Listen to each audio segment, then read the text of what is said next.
Alrighty, welcome everyone. I'm Teeaboo, and I am here for the continuously cascading series of tragedies that has become Super Dimension Fortress Macross, as we accidentally nuked Canada by trying to save ourselves from yet another balls-to-the-wall attack from Kravshera against the orders of his commanding officers for the express purpose of his own fulfillment, I guess?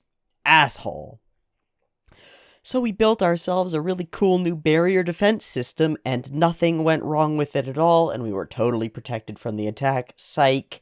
We nuked Canada, who are now no longer going to take in the civilians that they offered to take in, because we nuked them, and they're not super happy with us. And nobody else is going to take them in either. And Lin Kai-foon is gonna stand on top of this and ride it all the way to a fucking presidential nomination of Mr. Macross, just so he can have an incestuous, weird fucking dynamic with Miss Macross. That's what his game is. That's what it's been the whole time. I don't know, guys. I don't even know what we do in the wake of this. We exploded 50 kilometers of inhabited Earth, and we're going to be forced to leave. Right? Like, get off our planet now. And then the UN Security Council, or whatever they call it in this world, is going to have to decide what to lie about and what to tell people about the fucking nuke that went off in populated Canada. Maybe they're just going to do the exact same thing that they did before, when we accidentally whopped an island out to Pluto. Oopsies. And they'll just lie and tell everybody that it's continued insurgencies from the global war that has been over for decades, but not really, because it continues as a bunch of proxy wars in the background, as people are not actually okay with the one world government for obvious reasons. So, in the end, it will all feed into exactly what Lin Kai-foon is talking about, and this will continue the warmongering rhetoric on the ground. But we're on the Macross, and we have to get away from the planet, probably. Like, you know, they were sort of letting us be around, and then Global started sort of threatening cities a little bit, just a little bit, and that got us some headway. But now it's pretty clear to everybody involved that our presence on this rock is a threat to the rock and everybody living on it. So we're gonna have to leave, aren't we? And where can we go if there's no home? Welcome to Super Dimension Fortress Macross. It's one of those pyramids of champagne glasses where you start pouring in champagne at the top and it burbles down and waterfalls all satisfyingly out to the outer level. Except that what we're witnessing is tragedy being poured into the top and cascading into ever greater, exponentially larger ripples of tragedies. It feels pretty good, actually. It's pretty fun. It's a pretty good show. The dramatic tension is really there. The stakes are like real people, and then also the stakes interpersonally really matter. Even though we didn't do either of, and we kind of did both of the things that I expected the show to do in the aftermath of a major character death, either breeze past it or really dive deep and twist the knife, we managed to do both in a way that felt subtle and intricate and closer to the actual experience of intricately woven grief, if you've ever experienced it, than most shows can ever aspire to become anywhere close to. It did a great job. And now, ya boy hung up on his girl because she acted a little fussy, you know?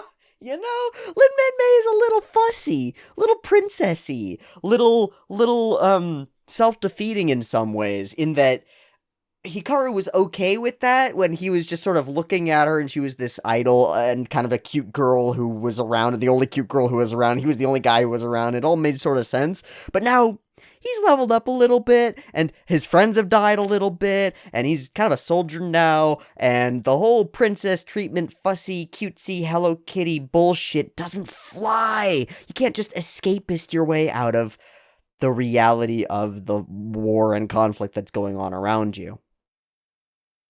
nor should you wholeheartedly go toward it with guns blazing like Fokker, nor should you be obviously and directly against it in a self-serving, self-aggrandizing kind of way like Lin Kaifun. Somewhere in the middle, there's an aesthetic choice of how you integrate with and deal with the reality of your situation while also living as a cool human being, and that seems to be kind of what we're moving toward. But it's going to take a lot of emotional, internal, and relational maturity from our main characters to get any progress on those. We'll see. I'm excited for more. I don't know what this next episode is going to have in store for us. I do think, because I went through and I watched the scene again a couple of times, I do think Kamujin Kravshera's ship gets out of the blast radius. I think that's what we're meant to read in the scene where he sort of like lifts off and then the blast carries away. It feels like he gets buoyed away by the blast and is probably going to survive, which maybe he'll actually see some fucking any kind of punishment for his continuous shirking of duty and responsibility, which is supposedly important to these warriors, but I guess not really. Which I guess is another indictment of the whole thing, but alright. You get the sort of idea, I get the idea that the war boys, like, go get 'em attitude that's in the hearts of a lot of these Zentradi flies in the face of, or is constantly at odds with their authoritarian, restrictive, semi-tyrannical, like, established institutional rule, and their established institutional rule encourages militarism and warlikeness in their younger members of their society, but then that also encourages them to do things that break the rules, which is an interesting commentary maybe, but not all that relevant yet. Unless we get, like, Zentradi Court and Kamujin Kravshera being told off for disobeying orders again.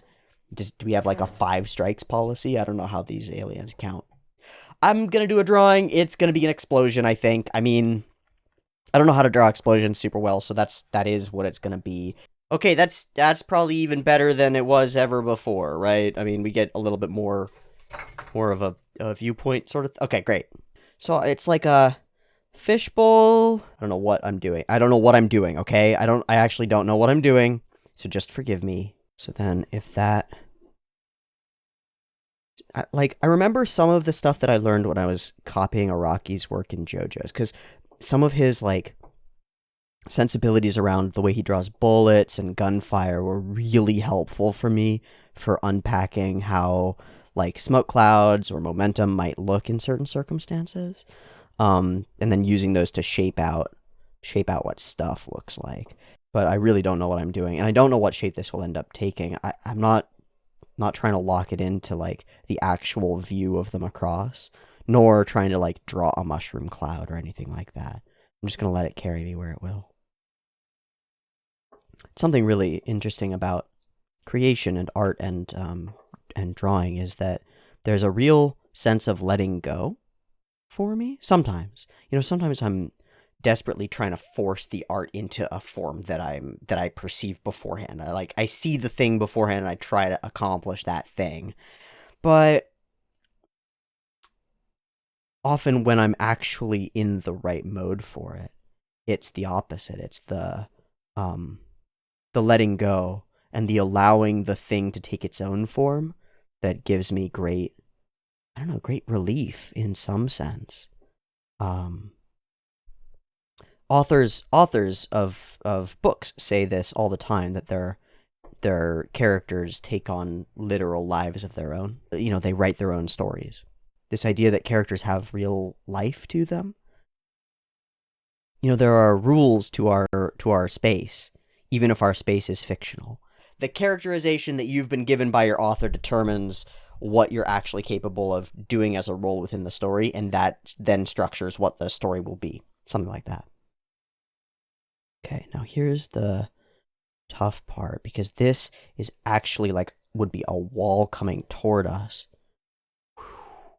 The inside of it here, and it's dark on the outside because the inside is lit up. You know what it reminds me of? This reminds me of, like, the Vogler ball from Giant Robo, which we watched on the Overdrive slot. I'm happy with that. I think that's cool. I really like this central portion, the initial portion. It generates that circular space that I was looking toward. I like it. Maybe... Cool. Alright, I'll post that up. Well, enough said, enough drawn. Let's see what the aftermath to this tragic experience really is. Both for the Zentradi, for the Earth people, for the people on the Macross, for Hikaru and Minmay, for everybody. And that's part of the cascading champagne glasses. It's not just the scale of the tragedy, it's that it cascades through all our social elements and all our different layers. We get to see this cross-section of a civilization as big shifts happen, and it just ends up being a lot to look at. It's really cool. Yeah. Alright, let's find out. 2 versions, PiP in the description, timer on the YouTube, Patreon also in the description, and beep timer. Let's watch episode 20, the big 2-0 of Macross, and see what happens next. Beep timer.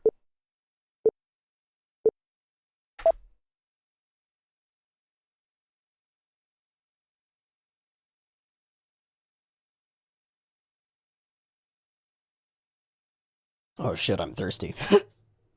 Okay, I've got water.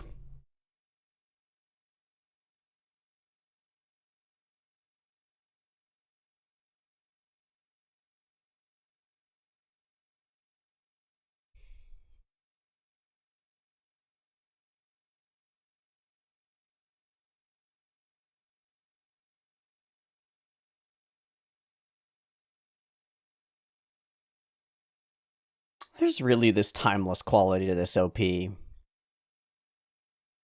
It's something about the like crooner voice and telling us the story of it. Makes it feel even older than it is in some ways. And then you combine that with the type of like pure cell coloring, and then the totally modern animation styles. It feels timeless. It feels just... I guess some of that comes from all the parody of Yamato and stuff like it.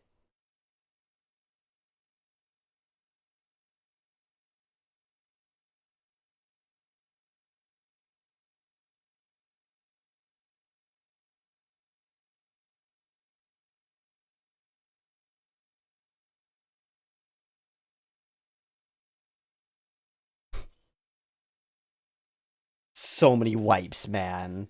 So many people wiped in that fucking explosion.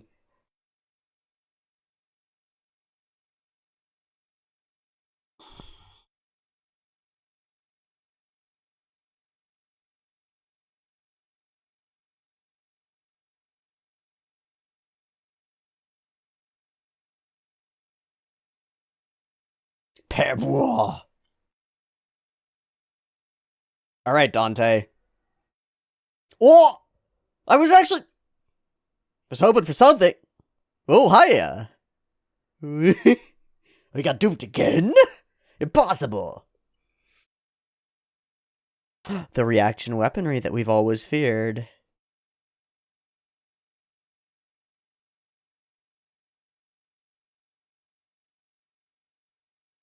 Oh! Hi, bro! He's back! They see it as a weapon! Oh!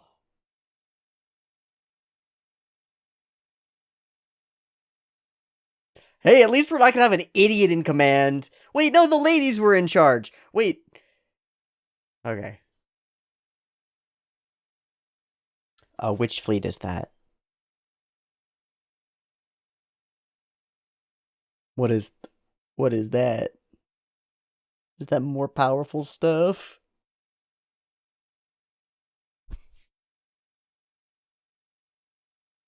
No, that's just the name of the fleet.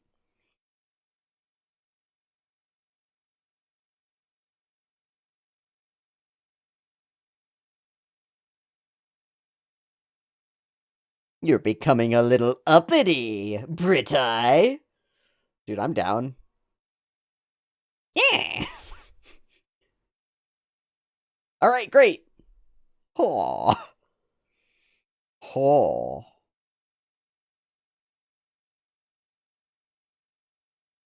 Oh, we got floating cities and Dragon Ball Z platforms and shit. Alright, can we go find Kamojin Kravshura and smack him around? Can we smack him around a little bit? No! No shooting the humans! They're that afraid of the reaction weaponry.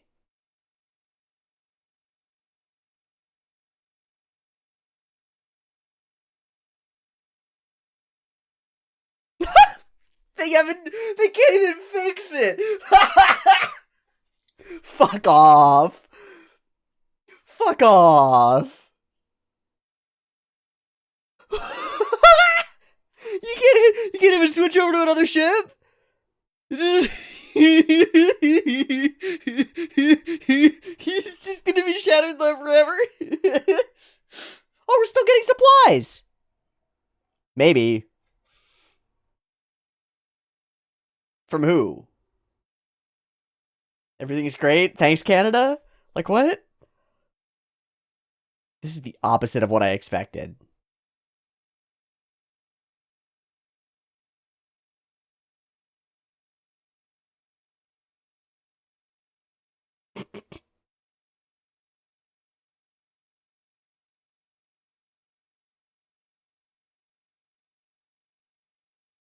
Oh, okay, that's a different change to the way that you were thinking before as a population, mostly. Like, complete a 180 shift. Oh shit, is he writing a letter to the dead? Oh. It feels so heartless. Okay, so he goes for... And wow, early on in the show, we've got him spinning. Yeah, mid-May on the dot.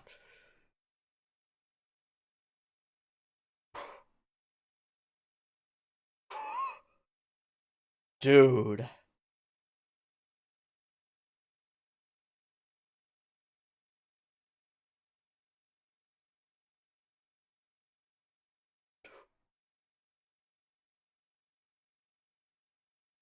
Not much of a leader today.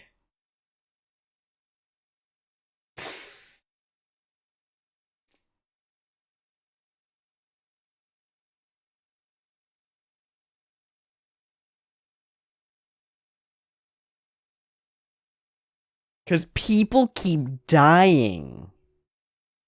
Because people keep dying.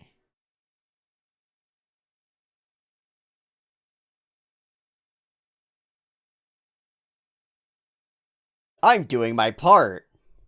You'll do great, Max. I'm doing my part.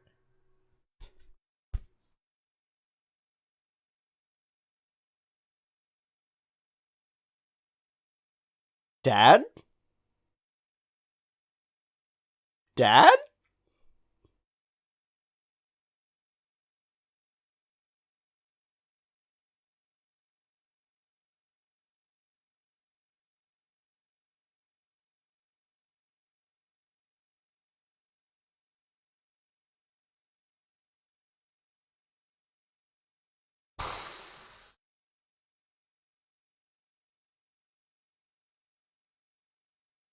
Every sunset might be the last sunset you see. You live, you work, you up, you die all the time. Okay. What's going on here? Wait, are y'all... What a reversal. What a fun reversal.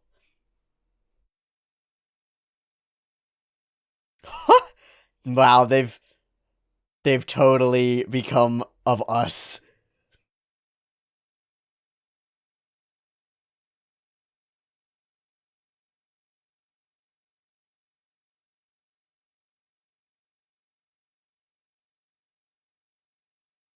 They're fully civilized.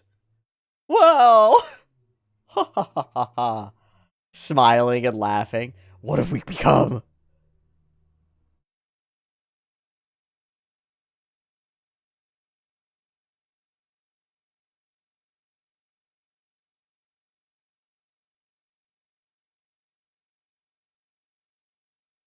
So still dedicated to getting back, but loving so much of here. And yeah. So, I guess we have to, right? Tanoshikatta na. Disco. Oh, yes. Yes, date the bridge bunnies.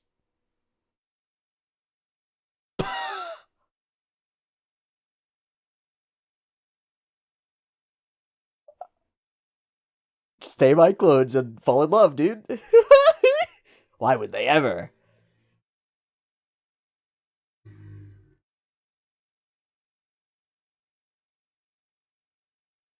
Who dat? No smoking. Not even here. He's actually allowed to smoke. It's the end of the world.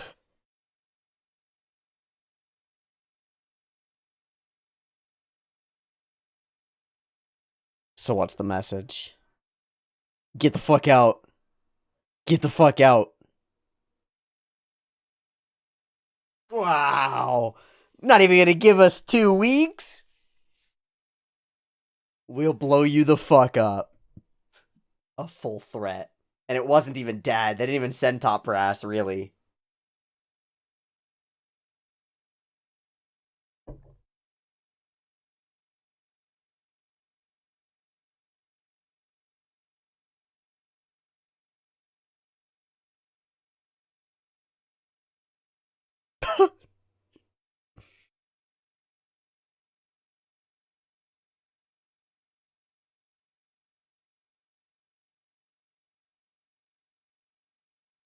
Rip the animation department.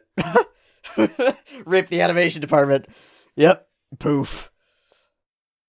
But goodbye, my budget. It's true fucked up. It's truly fucked up, and I love it.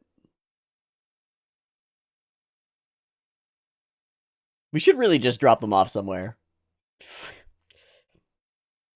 Middle of the desert.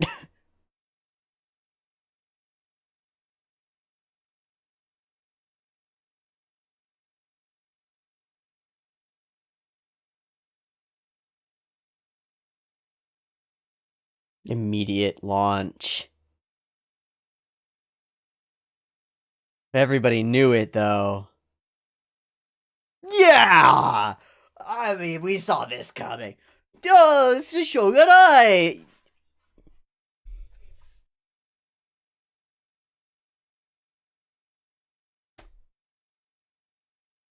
Balls. It's not gonna help. Wow, I will not back you up.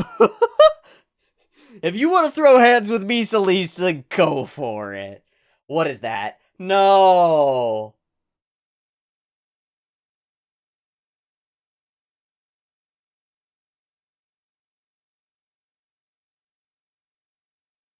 Oh, they're gonna try to get back.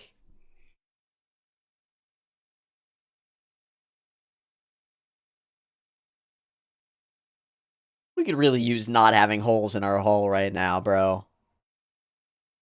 Kind of fucked up.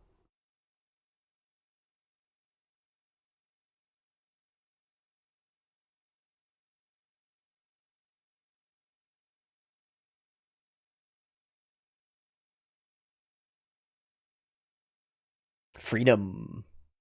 Oh, and off to space. Who needs legs? That thing must have a lot of fuel in it. Well, hell. Shit, man.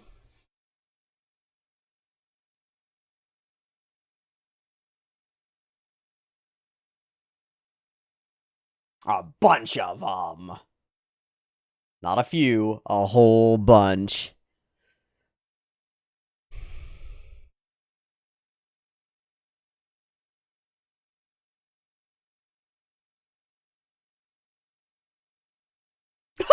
Yada! Just like they're, I'll give you any day. Yada! That's fun.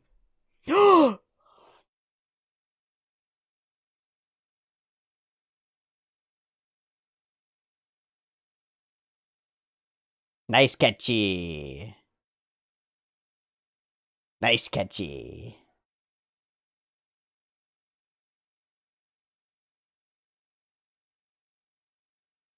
Woof, woof.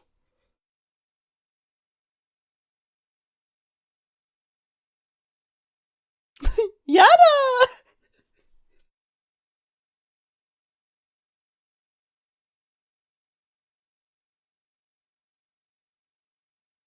We're on our own. Peace. We blew up a city! With the aliens?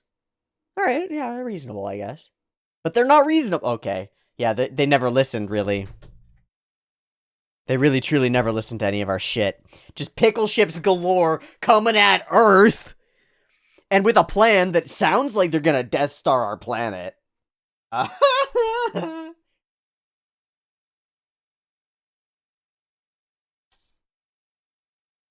Sup?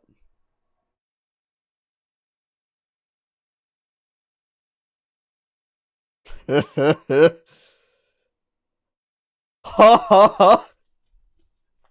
love it. You underestimate the Macross. Is she still on board?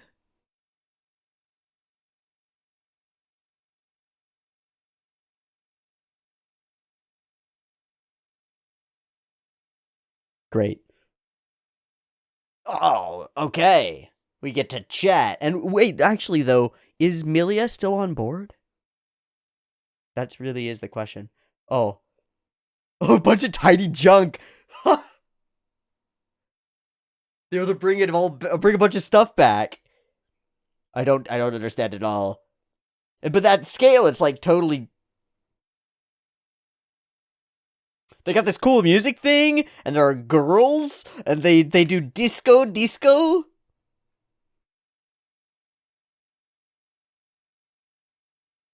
They got this stuff. Oh.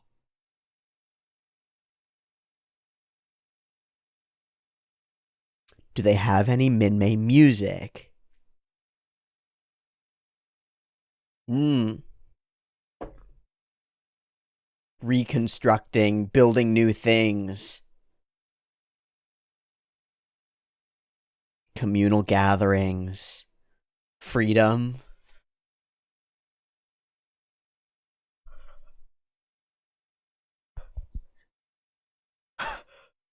Should have phrased that better, bro. They're in constant contact. Uh-oh, they've been twisted and warped. Throw them out! Throw them out!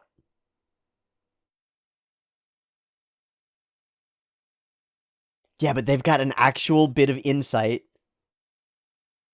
to the actual people in actual power now. No way, you fucking weirdo! Yes!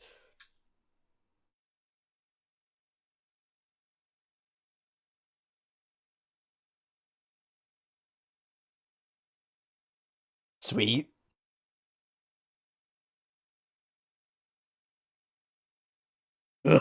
You steal anything? All this. Look, there's so much cool stuff. All of your like culture, you take it with you. Can we play it? Can we play it? Can we play it? Do we have electricity? Can we play it? Will they find out? Can we size it up and show it off? Guys, we gotta talk. And culture spreads. Is it food? Is it a full orange? I don't even know what it is. It's candy, okay.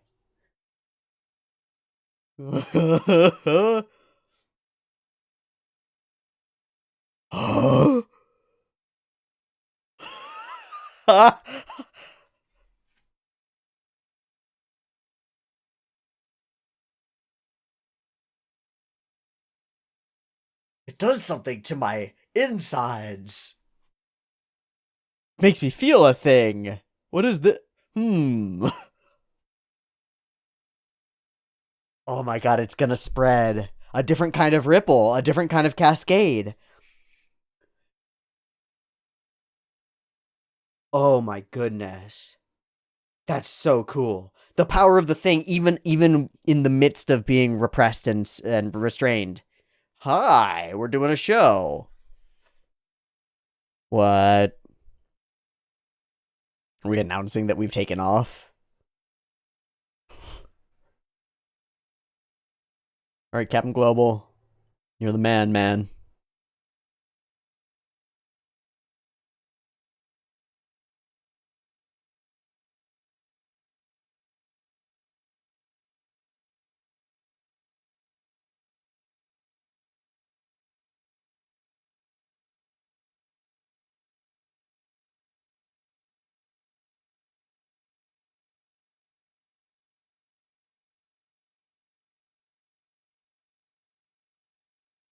And it's fucked up.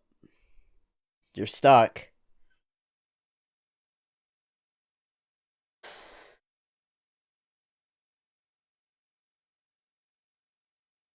It does allay the danger and like blame at Global in particular. Makes him and the rest of the military on board not the bad guys. We have to work together and live together.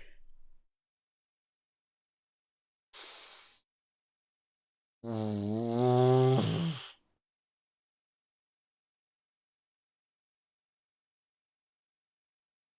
and he's choked up. Oh, that's awesome. Again and always, it's amazing how empathetic and potent. Oh my god, she's gonna step on stage. The face of the Macross steps into the political sphere. Let's go! Haha, if Minmay's on board, then we're all in this together! And there it is. And there it is. Suddenly a voice to the people. Suddenly a voice to the people that enculturates them. Yo.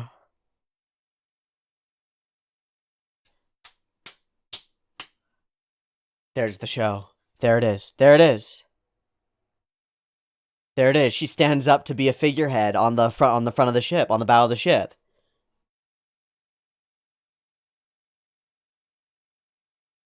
Mm-hmm. And we all lived together. Together.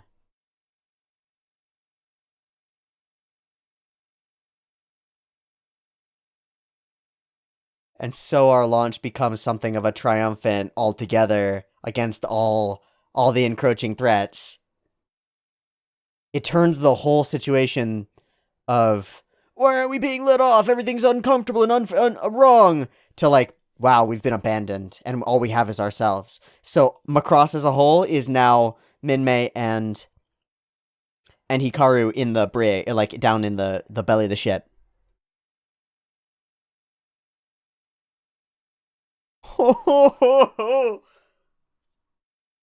What the fuck is that? Get the fuck out of here, Kaifun.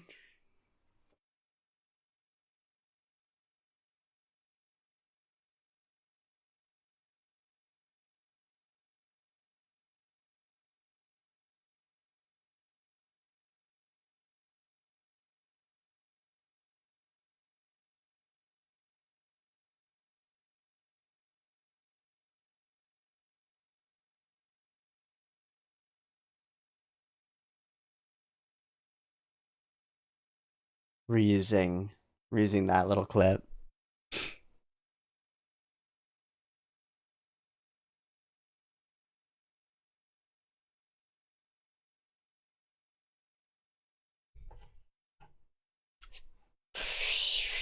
We're about to hit Fiend too.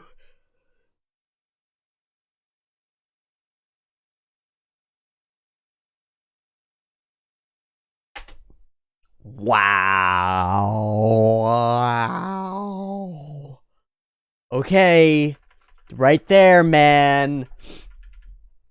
You can take the whole rest of the episode and shove it for all I care. It's right here. It's right here.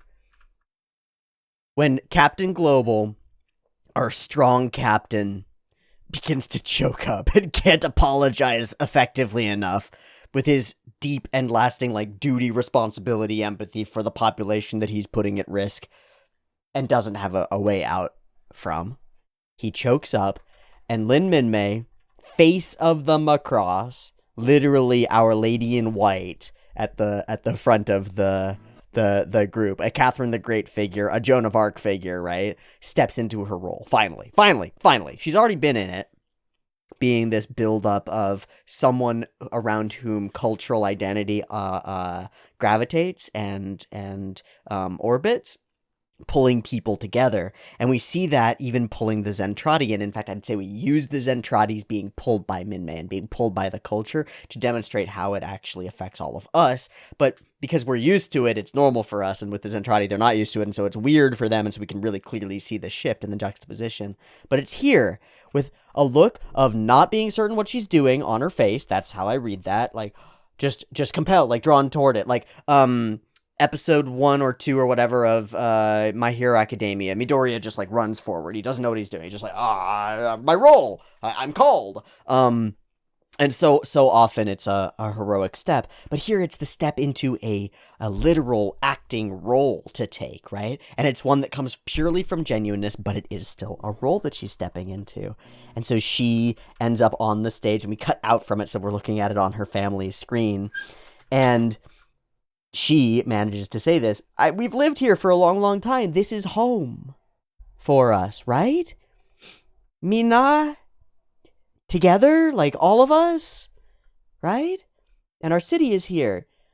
We made it through and it's bland, encouraging stuff, but everybody's already tied together, right? And everybody already knows who Minmay is, and everybody already believes in her a little bit. And she represents this form of like mutable innocence that we talked about at the very beginning. She's like that female archetype of young and moldable innocence that represents the future, truly represents the future. And it's usually the female archetype that represents that future. I don't know why.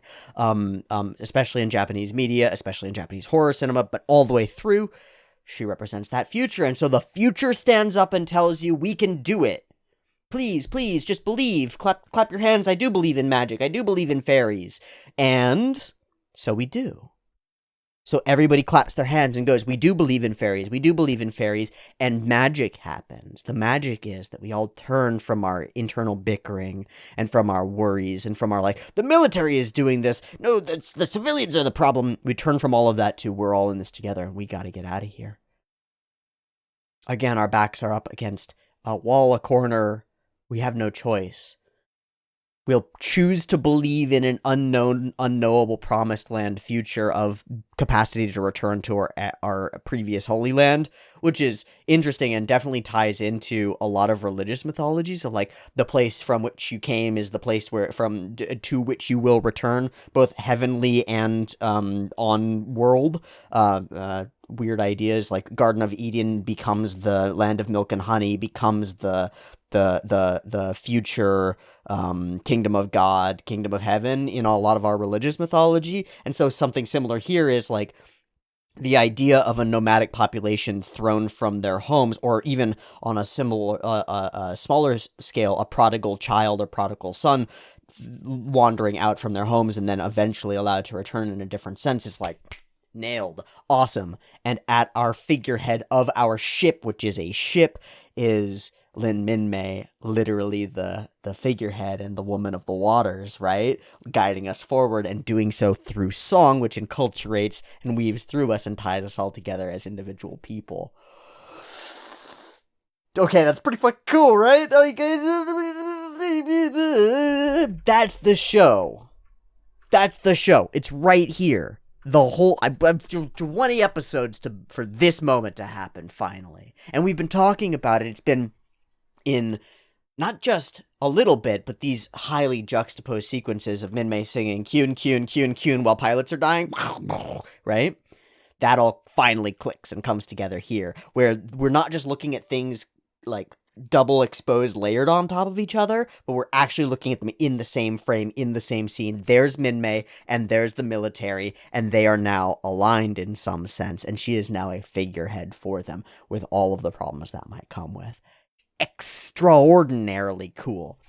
I'm glad that Britai's back. I actually missed him. It's weird, but I did. The fact that the bridge is still shattered is amazing. The fact that the insubordination is rippling through, and he's like, you're not talking to me.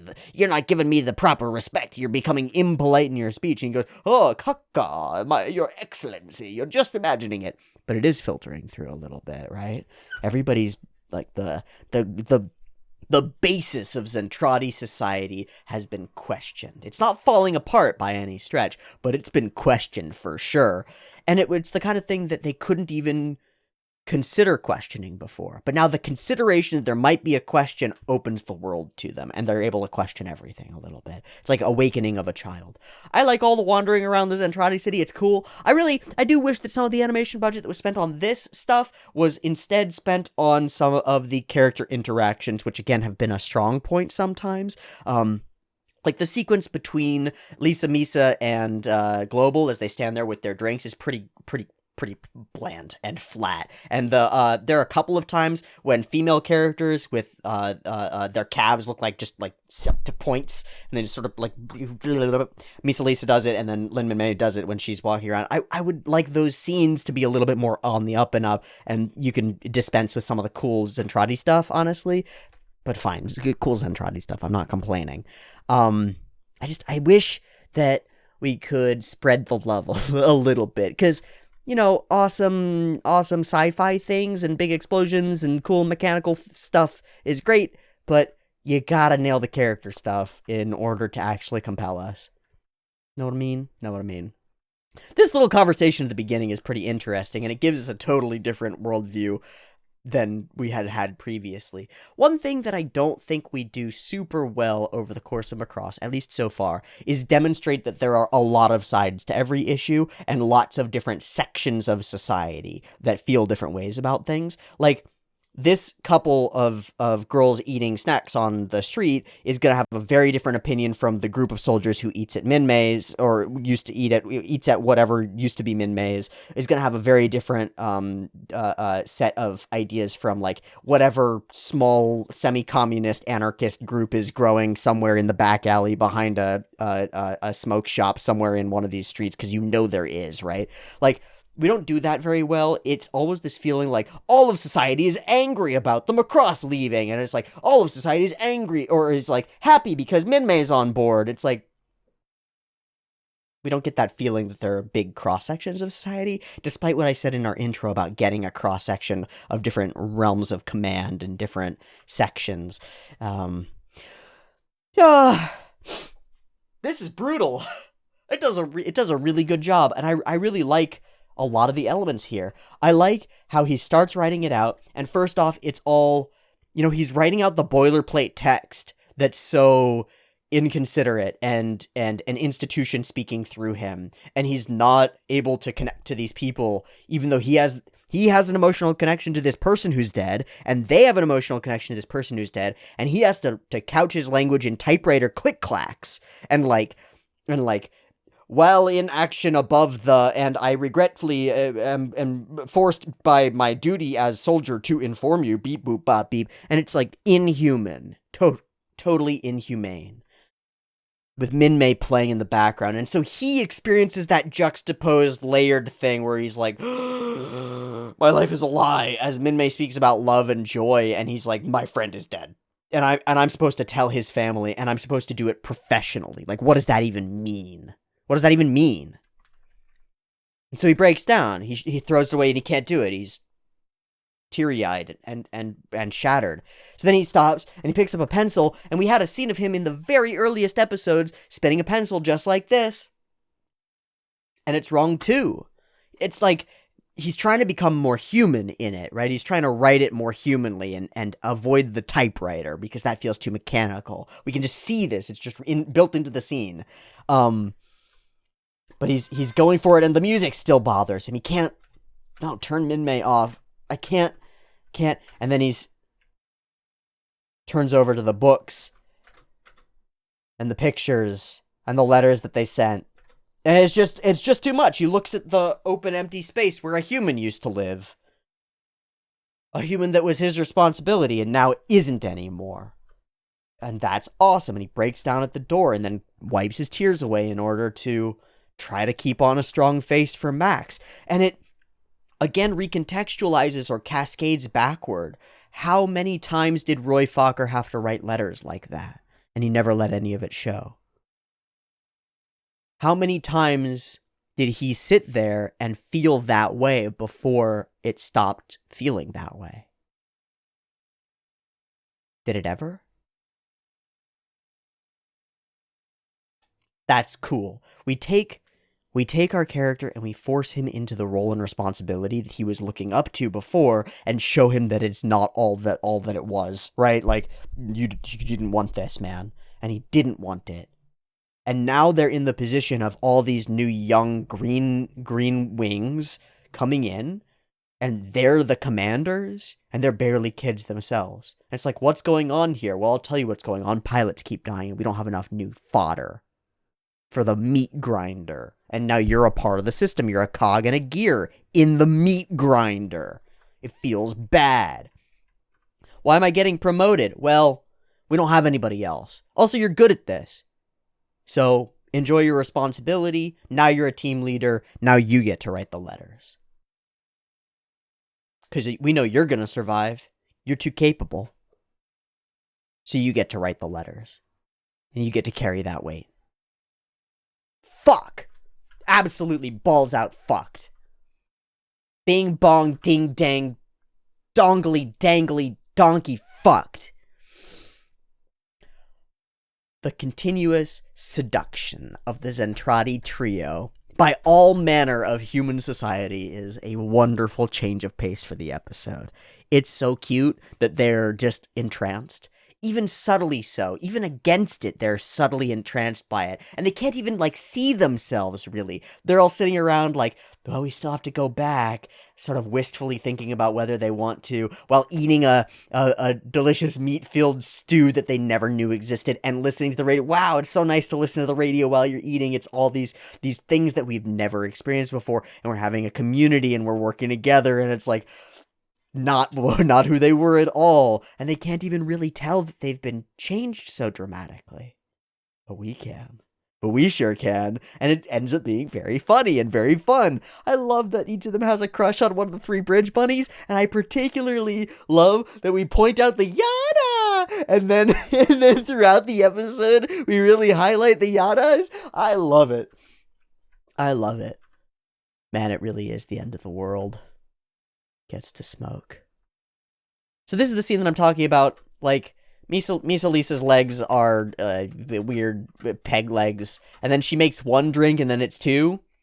And she makes a drink, puts ice in it, and pours more drink in it. What the fuck is going on here?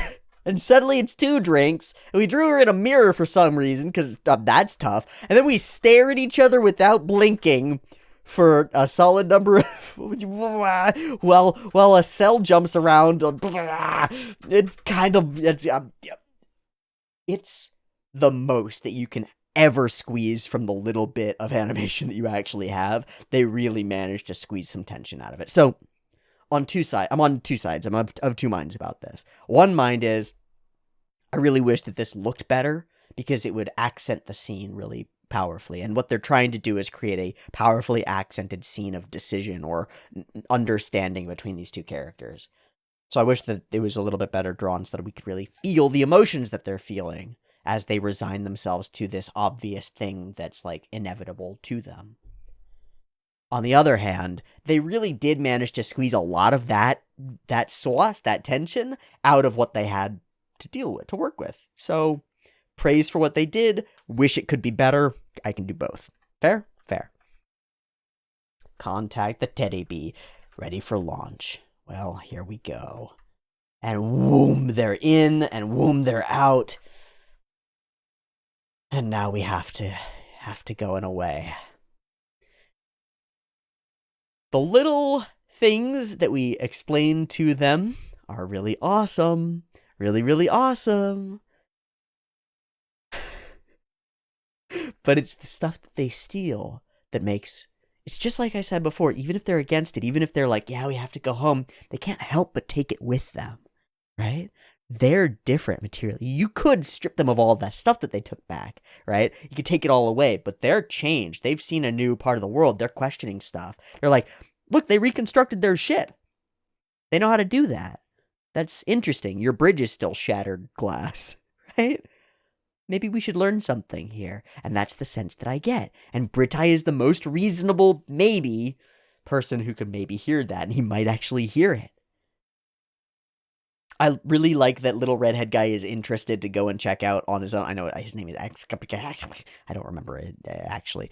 I'm interested that he's ready to go check it out, but I don't know if he actually will. And where is Milia? Okay. I think those are all of my questions. I think those are most of the answers. I think Lin Minmei's album holodisc is her with the sheet, the veil over her head. Like, what is up with that? I don't know. But we've got candy and Minmei dolls and little singing things, and it's totally going to change everything. A different kind of cascading ripple effect. And I'm very excited to see how it plays out. But also, I have no idea what's going to happen. I think Minmei stepping up to the plate and deciding to just do what she's compelled to do and stand up there in front of the camera and tell everybody that we're in this together is glorious. It's just really beautiful, and I think it works really well, and I think the episode was great, and we're going to get the fuck out of Earth and back into space travel and daily battles, huh? Off we go, being the Macrossians. Yay. Okay, that's a wrap. Thanks so much for watching. I hope you enjoyed this episode and the analysis of it. I really enjoyed this episode, and I really enjoyed talking about the pieces of it that seem to click for me. It's really cool. And that'll be it. I'll see you next week for more Macross. Have a nice day, week, weekend, and stay safe out there. Peace.